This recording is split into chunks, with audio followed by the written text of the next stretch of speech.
Saint message का जो है ना वो मैंने स्क्रीनशॉट आपको व्हाट्सएप किया।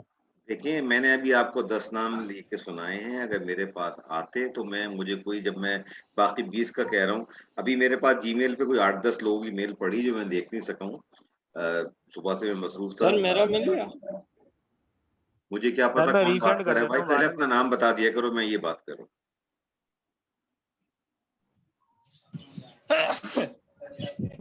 फहद साहब, आपका मेरे पास कोई असाइनमेंट नहीं है, ना पहला ना दूसरा। इसी तरीके से जोरेश साहब, आपका पहला दूसरा कोई नहीं, सर और जो शेख मैंने फहद की नाम बात कर रहे हैं आप? जी, शेख फहद की बात कर रहे हैं ना, पहला शेख है ना फहद दूसरा की है? बात कर रहा हूँ, जोरेश की बात कर रहा हूँ, सबकी बात कर रहा हूँ, जो नाम दे रहा हूँ। ठीक है आप सर, मैं काइंडली दोबारा जिन्होंने रीसेंड भेजे करता हूँ। दोबारा रीसेंड वैसे कर दें मेरे पास मुझे। है तो सेंट आइटम में पड़ा हुआ है। जी ठीक है सर, जज़ाकल्लाह। ठीक है सर और मेरा कर दिया है, मेरा सैफ अली खान नाम जी, है। आपका फैफ मैंने कर दिया है, लेकिन मैं भी बताता हूँ कि क्या आप लोगों ने किया है सेकंड असाइनमेंट के अंदर। मेरे सर हिसाब से सिर्फ 3 आदमी अब तक पास हुए, सर मैंने मेरा मिल 12-15 पेपर चेक किए हैं, बाकी सब फेल हैं। अब आप पूछेंगे मैं ये बात क्यों कह रहा हूँ। सर पहली बात तो जरा आप में से सर मुझे, मेरा मिल गया आपको, मोहम्मद अवैस का है। यार अब मैं एक-एक का चेक करता रहूँ बैठ के, ये कि किसका मिला है किसका नहीं मिला। आपको 10 तरीके से मैं बता चुका हूँ कि भाई खुदा के वास्ते भेज दो। कब से असाइनमेंट को दिए हुए मुझे 1 महीना हो गया। ओवैस साहब आपके मिल गए दोनों असाइनमेंट मुझे। थैंक ओवैस यू साहब के सर। दोनों आए हुए हैं। मैं आपको बता देता हूँ किन-किन के असाइनमेंट आ चुके हैं। सबीन के दोनों आ चुके हैं, फर्रुख रज़ा के दोनों आ चुके हैं, इल्तमाश अख्तर के दोनों आ चुके हैं, अब्दुल मुराद का 1 आया है, ठीक है? अहमद इकबाल साहब का 1 आया है, दूसरे में वो फेल है, तो काइंडली वो रीसबमिट कर दें, ठीक है? अच्छा, और उसके अलावा मैंने अभी जो नाम लिए हैं, जो जिनके आ चुके हैं बता रहा हूँ मैं। आरिफ के दोनों आ चुके हैं, आरिफ वाले सेकंड में बिल्कुल पासिंग मार्क्स हैं उनके। अभी मैं बताता हूँ क्यों है ये, ठीक है? बासे का 1 आया है, पहला वाला आया है। राफ़ी जावेद का 1 आया है, सेकंड नहीं आया है अभी तक। अगर आया है तो मैंने देखा नहीं है। सैफ के दोनों आ चुके हैं, सैफ भी बिल्कुल बेयरली पासिंग मार्क्स पे सेकंड असाइनमेंट में पास हुए हैं। Kumail Akbar, I am really happy and pleased, honest to God, कि जितना अच्छा आपने ऐसे लिखा है सोक्रेटिस के ऊपर कि जो हज़रत अली का एक कौल है कि इंसान मायूस नहीं करते, उनसे वाबस्ता उम्मीदें मायूस करती हैं। तो मैंने जो आप लोगों से उम्मीदें लगाई थी, तो मुझे तो बड़ी मायूसी हुई, आप लोगों ने मुझे मायूस किया है। लेकिन आज जब मैंने इनका पेपर पढ़ा है, कुमैल अकबर का, I was really, really happy. This is how an essay should be written. और इनसे अच्छा जो पेपर किया है, परफेक्ट स्कोर जिसने लिया है, मैं आपको बता देता हूँ अभी, मोहम्मद जमाल, ठीक है? मोहम्मद जमाल ने जो लिखा है ऐसे, शायद मैं भी ऐसा ना लिख सकता, जितना अच्छा इसने लिखा है। परफेक्ट स्कोर है। और सबीन के और इनके मार्क्स बराबर हैं, कुमैल के दोनों के। सबीन, आपके सिर्फ़ और सिर्फ़ वर्ड्स कम होने की वज़ह से मैंने आपके नंबर काटे हैं। देखिए, बुनियादी फ़र्क ये होता है पैराग्राफ में और एसे में, आप लोग 9th क्लास से लिखते चले आ रहे हैं, हर पेपर में आपको इंग्लिश में लिखते हैं आप। एसे एक डिटेल्ड होता है, जिसके अंदर आपको डिटेल देनी होती है, और उसकी लेंथ, उसके जो वर्ड काउंट होता है। पैराग्राफ के अंदर मैंने आपको एक चीज़ बताई थी कि आप 75 टू 80 मार्क्स पे, एक आपको स्पीच दी हुई है, 5 पेज की वो स्पीच है, आपने उसका जिस्ट लिखना है, खुलासा लिखना है। वो एक पैराग्राफ का मतलब ये होता है कि पैराग्राफ से ये नहीं कि एक ही पैराग्राफ में आप पूरा लिख देंगे, तो 1 भी हो सकता है, 2 भी हो सकते हैं, 3 भी हो सकते हैं, but the word count should be between 75 to 100, या 110 भी हो जाए तो कोई फ़र्क नहीं पड़ता। ऐसे एक कॉम्प्रिहेंसिव चीज़ होती है, अगर मैं आपसे कह रहा हूँ कि जी आप सोक्रेटिस और उसकी टीचिंग पे कैसे लिखते हैं, तो आपने जो इब्तिदा करनी है सोक्रेटिस से करनी है, कि सोक्रेटिस आप कौन थे, क्या थे, कहाँ थे, उसके बाद उसकी तालीम के मुतालिक अगर कुछ पता है तो आप बताइए, या उसकी टीचिंग के मुतालिक बताइए। ये जो मैं जमाल की बात कर रहा हूँ, जिस तरीके से इन्होंने उसकी टीचिंग्स को लिखा है कि जी इस मामले में वो ये कहता है, इस मामले में वो ये कहता है, इस मामले में वो ये कहता है। साथ में ये भी बता दिया है कि उसने कोई किताब नहीं लिखी। उसकी जो भी राइटिंग्स हैं, वो उसके शागिर्दों ने, जो हम उनके ज़रिए हम तक पहुँची हैं। कुछ बातें हम तक उसकी दूसरे और जो उसके कंटेम्परेरी लोग थे, या उन्होंने जब अगर कोई किताब लिखी उसके हवाले से हमारे पास पहुँची। मैं जो मेरे लिए मायूसी की बात है, वो ये है कि अगर ऑनलाइन मैं पढ़ा रहा हूँ आपको और आप ऑनलाइन पढ़ रहे हैं, इसका ये मकसद नहीं है कि हम बददियानती के उतरे। ठीक है? मैं ये एक्सेल शीट बंद कर रहा हूँ नंबर वाली, अब मैं मज़ीद नहीं इस पे बात करना चाहता। देखिए, दुनिया में इंसान सबको धोखा दे, अपने आप को धोखा दे। सबसे कमज़ोर इंसान वो होता है जो अपने आप को धोखा देता है। आप लोगों ने अपने आप को धोखा देने की कोशिश की है। अगर मैं आपसे कह रहा हूँ कि भाई मुझे सोक्रेटिस पे एक ऐसे लिख दीजिए, 7 नंबर का ऐसे है। ये जो मैं आपको दे रहा हूँ, ये मुझे आपके सीएलओ, पीएलओ उसके अंदर आपके नंबर फिट कर। अगर कोई साहब समझते हैं कि डॉक्टर ज़ैदी बेवकूफ़ है, उल्लू का पट्टा है, तो वो बहुत बड़ी गलतफ़हमी के शिकार हैं। आप अगर जाके विकिपीडिया से कुछ छापा मार के लिख रहे हैं और मुझे लिख के भेज रहे हैं, उसके अंदर विकिपीडिया के इतनी भी आप में अकल नहीं है कि विकिपीडिया के अंदर वो रेफ़रेंस जो नीचे होते हैं, उसके वो ब्रैकेट के अंदर दे देता है कि कोई जुमला लिखा हुआ है कि इसका रेफ़रेंस नंबर 3 है, इसको रेफ़रेंस नंबर 4 से चेक कर दो। लोगों ने एज़ इट इज़ उठा के विकिपीडिया से कट एंड पेस्ट करके मुझे भेज दिया, तो या तो आप मुझे अहमक समझ रहे हैं या आप फ़ेल होने की बात कर रहे हैं। ठीक है ना? मैं तो इस बात पे एक नंबर भी नहीं दे सकता ना कि अगर मैं दूँ। अच्छा, दूसरी बात ये कि आप 5 आदमियों के पेपर्स मेरे पास अभी तक मैंने 12-13 चेक किए हैं सेकंड असाइनमेंट के, मैं अभी सेकंड पे बात कर रहा हूँ। पहले पे तो बात ही नहीं कर रहा, जो कर चुका हूँ मैं चेक, जितने के आए हैं मेरे पास। 5 या 6 आदमियों का अगर मुझे वर्ड बाय वर्ड एक ही चीज़ मिल रही है, तो मेरे पास तो एक ही कंक्लूजन मैं ड्रॉ करूँगा ना उससे, कि या तो आप एक आदमी ने लिखा है, बाकी सबने उसको किसी ने हाथ से लिख दिया, किसी ने टाइप कर दिया उसको। 2 पैराग्राफ के अंदर आप लिख रहे हैं। अगर आपका एक सोर्स है, तो लिखने का तरीका क्या होता है? मेरे पास भी कोई इल्हाम नहीं आता, मैं भी किताबें पढ़ के लिखता हूँ, आपको जो लेक्चर बनाता हूँ, मुख्तलिफ किताबों से, मुख्तलिफ वेबसाइट्स पे जाके जो है, उनसे देख के मैं बनाता हूँ। लेकिन उन चीज़ों को मैं अपने अल्फाज में आपके सामने पेश करूँगा, as it is word by word वहाँ से उठा के नहीं छापूँगा। या तो आप 5 आदमियों ने एक ही वेबसाइट को फ़ॉलो किया है और उसपे जो कुछ लिखा हुआ है, उठा के छाप दिया है। उसको अपने अल्फाज में लिखने की कोशिश नहीं की है।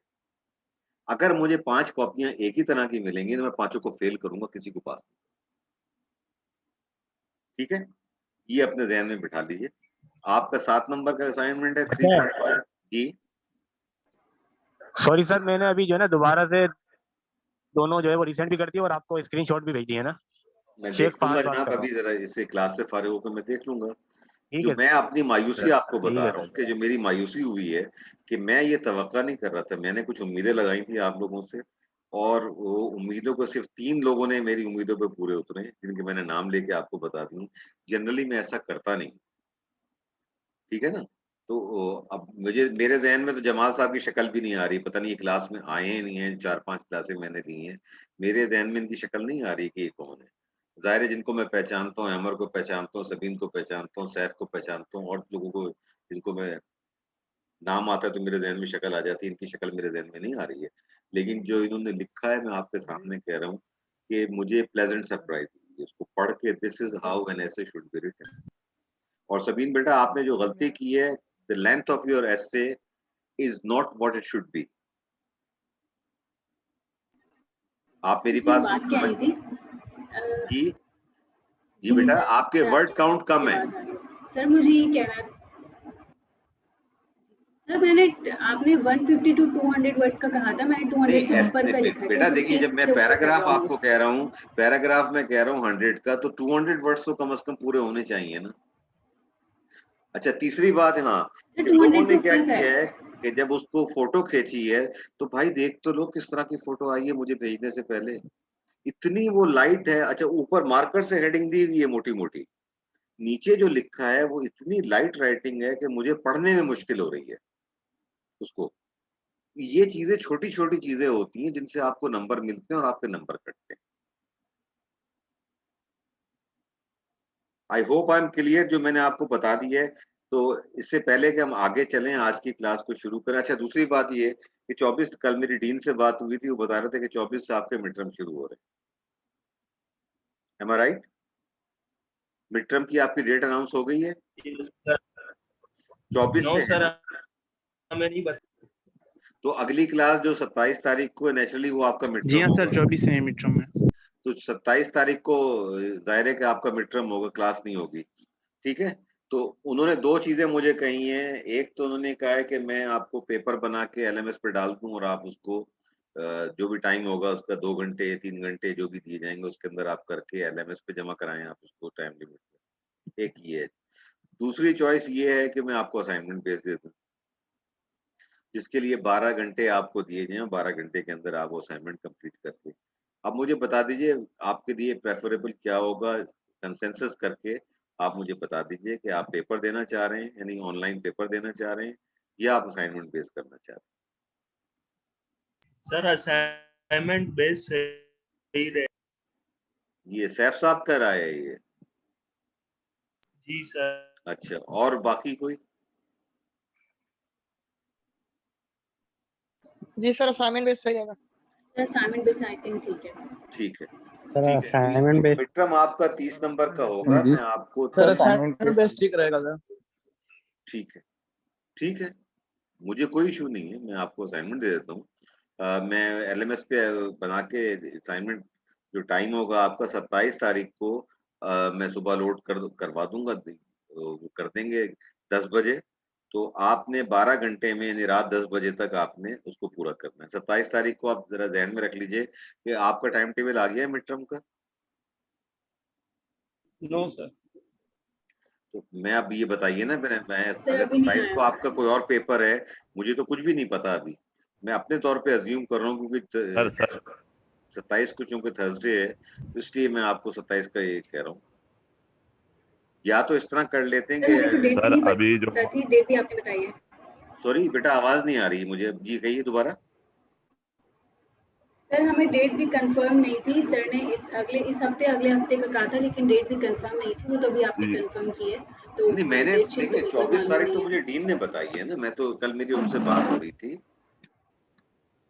हाँ, दूसरी बात ये हाँ, सेकंड बात जो मैं भूल गया कहनी जो कल डीन ने मुझे कही है कि आप में से जिन लोगों ने फीस जमा नहीं कराई है वो मिड टर्म में नहीं बैठ सकेंगे शायद। कुछ इस तरह का डिसीजन हुआ है और मुझसे कह रहे थे कि जो आप क्लास लें उनको बच्चों को बता दीजिएगा कि अपने ड्यूज क्लियर कर दें मिड टर्म से पहले। तो आज 20 तारीख हो गई है तो आप में से जिसने भी अ, अपना जो आपके इश्यूज हैं ये ड्यूज के ये जरा आप इसको क्लियर कर लें।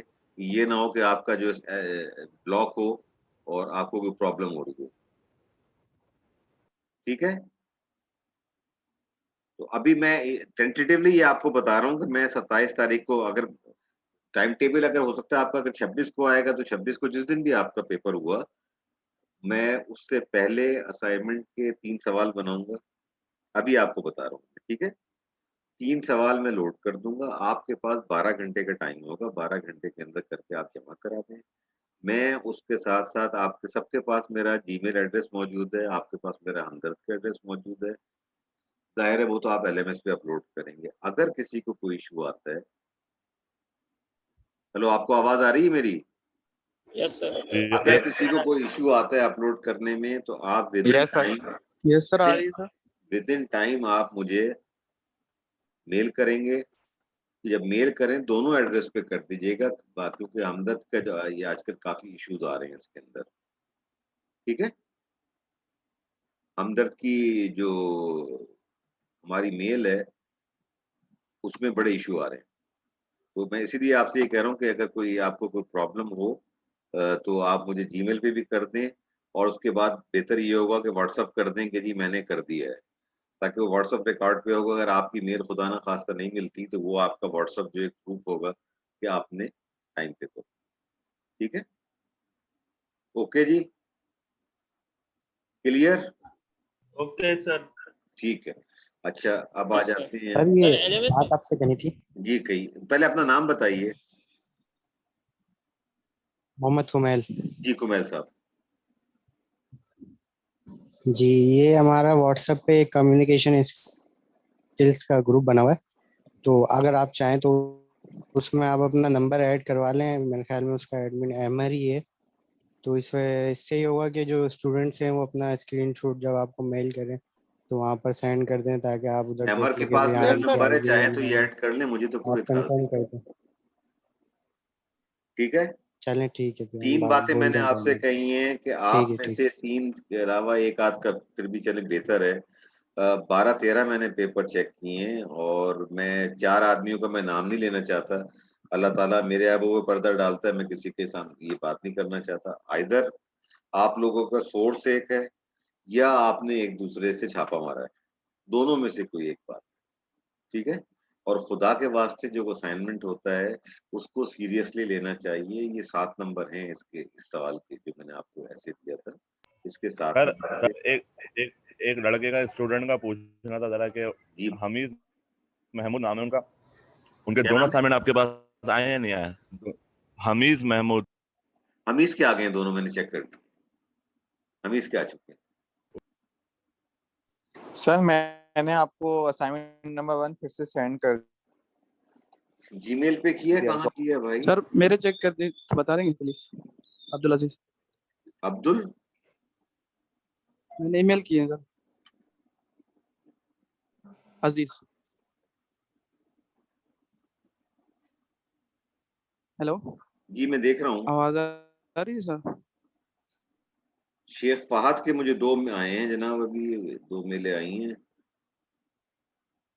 कुमैल का असाइनमेंट 2 तो मैं चेक कर चुका हूँ, मास का भी चेक कर चुका हूँ, नबील खान, साबिर अली, जमाल, अल्तमश, कुमैल, फाहम, हफीज,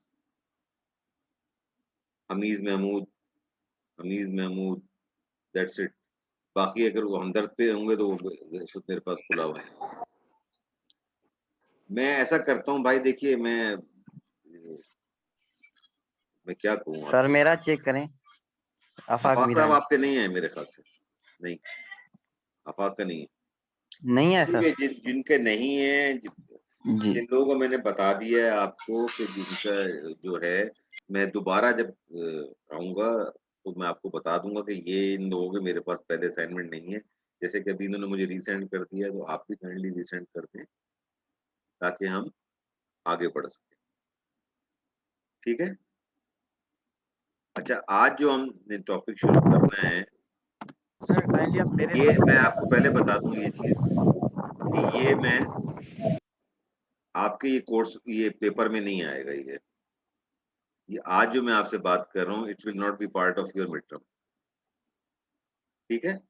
इससे पहले मैंने आपको सिर्फ असाइनमेंट दी है, 3 तकरीरें आपसे पढ़वाई हैं, यही किया है ना हमने।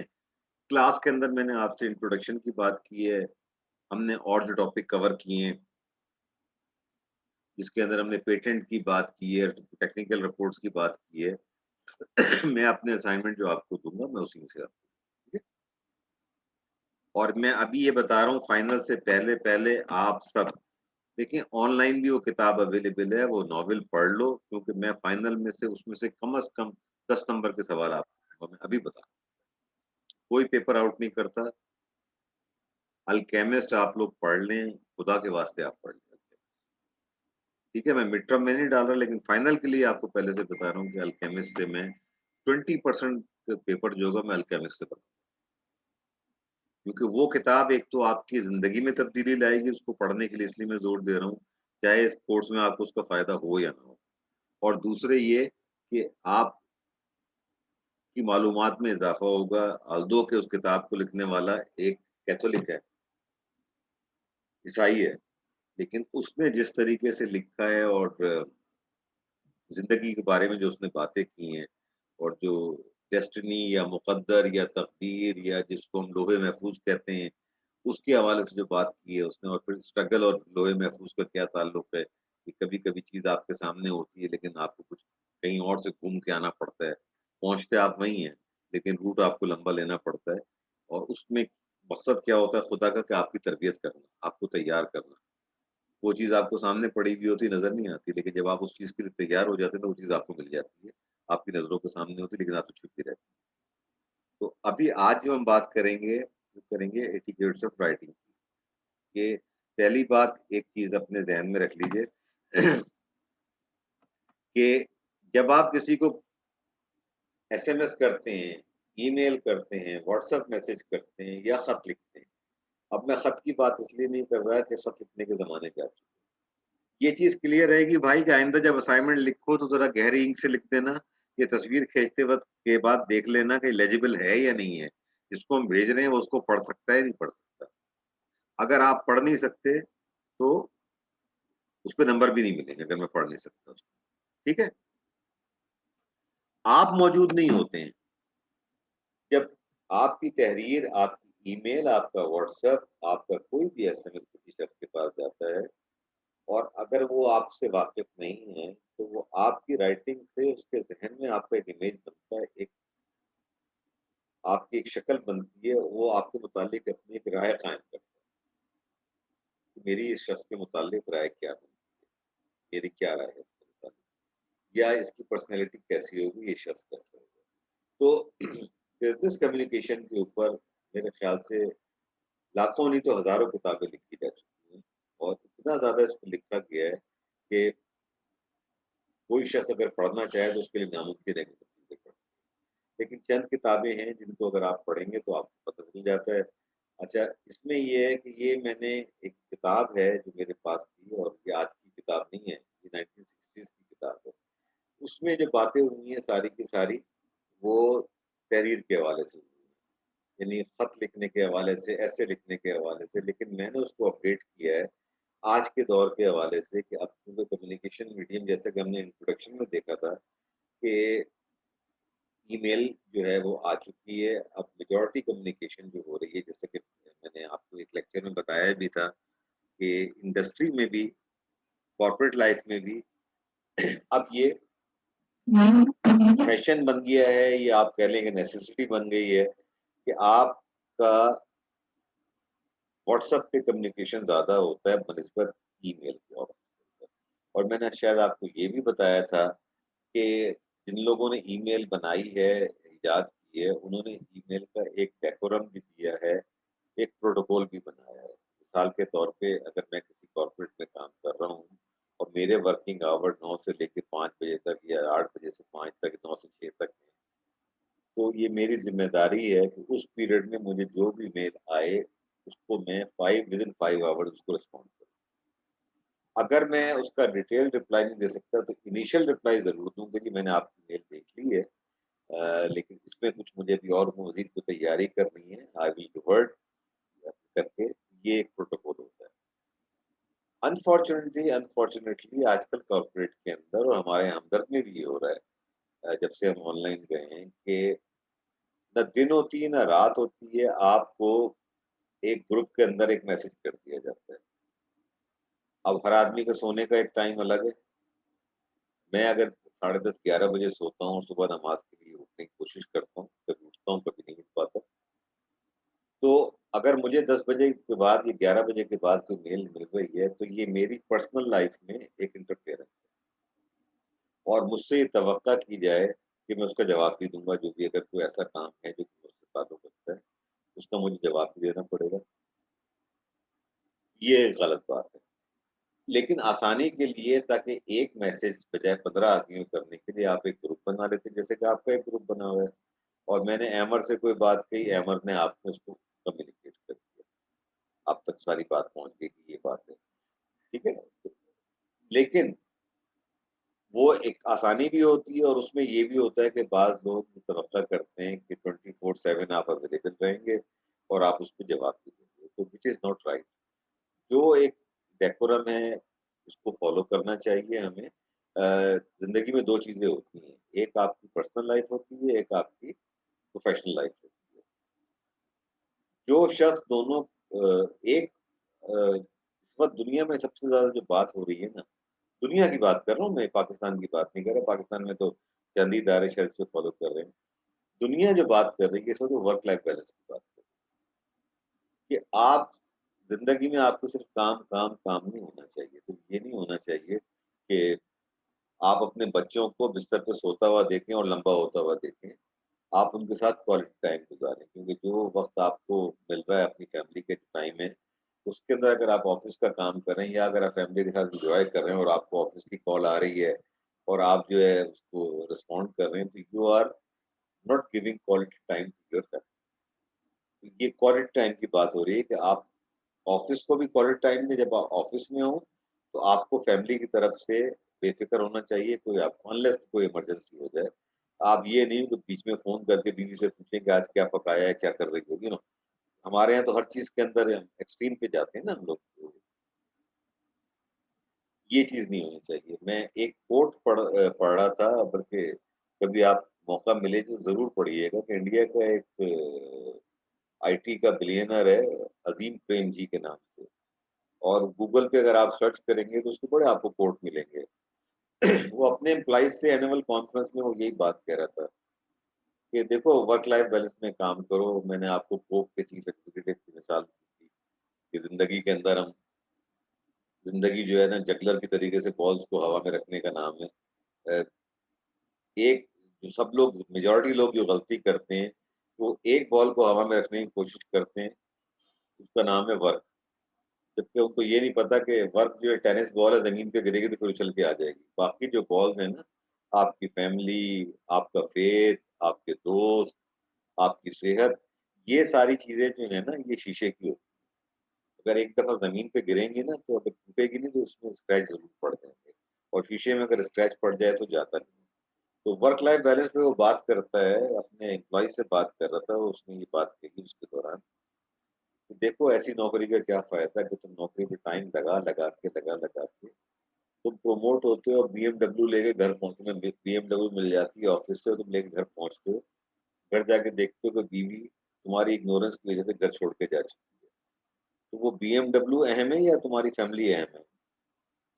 तो ये वो बात करता है। तो ये आजकल जितने भी चाहे वो अमेरिकन कॉर्पोरेट चीफ हो या यूरोपियन हो या इंडियन, जैसे बाय द वे कभी आपने सोचा है कि कॉर्पोरेट लीडरशिप में पाकिस्तान का ऐसा कोई लीडर क्यों नहीं है कि जिसकी कि हम मिसालें दे सकें, जिसके कि हम कोट आपको सुना सकें?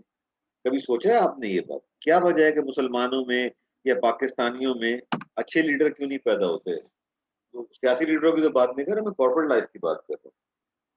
क्या बहैसियत कौम के हम इतने गिर चुके हैं कि हमारे पास इतना भी नहीं है कि हम अपने लोगों को कुछ गाइड कर सकें या ऐसी कोई मिसाल कायम कर सकें जिसको कि लोग कोट कर सकें कि उसने ये बात कही है।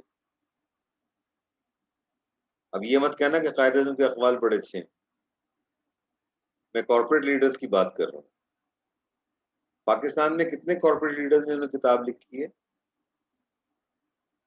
कभी किसी का नाम सुना है आपने? क्यों भाई? भाई 20 आदमी बैठे सर हुए ज्यादा हैं, तो कोई नाम नहीं सुना। कोई नाम सुना है किसी पाकिस्तानी कॉर्पोरेट लीडर का? ज्यादातर तो बाहर के ही होते हैं। अच्छा, सर जो एक किताब लिखी है स्पीकर्स वैसे, वगैरह हैं, ये जो मैरियट का मालिक है ना, सॉरी पीसी का जो मालिक है आशवानी, इसने किताब लिखी है। लेकिन वो किताब कॉर्पोरेट के बारे में नहीं है, वो सियासी किताब है। उसने लिखी है किताब। कभी सोचा है कि ऐसा क्यों है? सर हाशवानी जो पीसी का ओनर है, इसने किताब लिखी है। नहीं सर, बुक का नाम क्या है उनका? मेरे पास कहीं पड़ी हुई है, मुझे नाम इस वक्त याद नहीं आ रहा। ये आशवानी जो पीसी वाला है ना, अगर तुम सर्च करोगे किताब मिल जाएगी तुम्हें गूगल पे। वैसे तो मुफ्त में मिली थी मुझे, मैं एक दफा पीसी लाहौर में ठहरा हुआ था तो वहाँ पड़ी ही थी, तो मैंने उनसे कहा कि भाई ये किस तरह है? तो कहने लगे कि जी ये हमारे ऑनर ने लिखी किताब। मैंने कहा इस काबिल तो नहीं कि मैं इसको पैसे दे के खरीदूं, मैंने तुम्हें उर्दू का किराया दिया है, तो ये किताब अगर तुम चाहते हो कि मैं पढ़ूं तो मुझे दे दो। तो वो जो रिसेप्शन पे बंदा खड़ा हुआ था मैनेजर, उसने उठाई और ये किताब मुझे दे दी। That's how it came to me. वो किताब मेरे पास आ गई। उसमें उसने पाकिस्तान के सियासी हालात पे लिखा है कि जी फलाने साहब ने मेरे साथ ये ज्यादती की, फलाने साहब ने मेरे साथ ज्यादती की, उसने मुझे धमकी दी तो मैं आर्मी चीफ के पास गया, कोर कमांडर के पास गया, अपनी फैमिली को लेकर मैं लंदन भाग गया, इतने साल मैंने बाहर पे किया था। एनीवे, मेरा सवाल आपसे ये था कि क्या वजह है, सोचो तुम लोग सब माशाल्लाह पढ़े लिखे लोग हो, क्या वजह है पाकिस्तान में अच्छे कॉर्पोरेट लीडर क्यों नहीं पैदा हो रहे? सर क्योंकि यहाँ का जो एजुकेशन सिस्टम है वो अच्छा नहीं।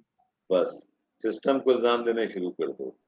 हाँ, सिस्टम ऐसा है कि अच्छे कॉर्पोरेट सर लीडर पैदा नहीं यहाँ पे करता। लोग पढ़ते, सर यहाँ पे लोग इसलिए पढ़ते हैं ताकि वो अच्छा कमा सके, बस उनके मतलब purpose.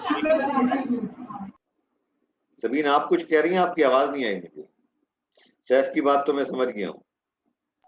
Sir self learning self motivation नहीं है, मतलब अपने ऊपर काम नहीं किया जा रहा होता जिसकी वजह से मजीद इम्प्रूवमेंट आए और इंसान उस इम्प्रूवमेंट को फिर एक किताब की शक्ल दे सके कि उससे यूथ को भी क्या फायदा होगा एज ए लीडर। अच्छा चलो, ये मैं इससे हटके बात कर रहा हूँ क्योंकि मेरा काम है आपकी तरबियत भी करना, आने वाले कल के लिए आपको तैयार भी करना। भाई आप में से किसी की इतनी उम्र नहीं है कि पीछे बच्चे रो रहे हो। मेरे बच्चे तो बड़े हो गए हैं, तो ये किसके बच्चे रो रहे हैं? पीछे माइक में आवाज आ रही है। आप में से तो कोई भी इतना नहीं किसकी शादी हुई हो। अच्छा देखो, चलो मैं और आगे बढ़ता हूँ, और आगे बढ़ता हूँ आपसे। मुसलमानों की आबादी कितनी है इस मुल्क में? ये मैं इसलिए बात कर रहा हूँ कि आज मेरी ड्राइवर से अपने बहस हो रही थी, वो इसराइल को बददुआएं दे रहा था, तो मैंने उसको एक शेर सुनाया सर नवाब 22 मिलियन।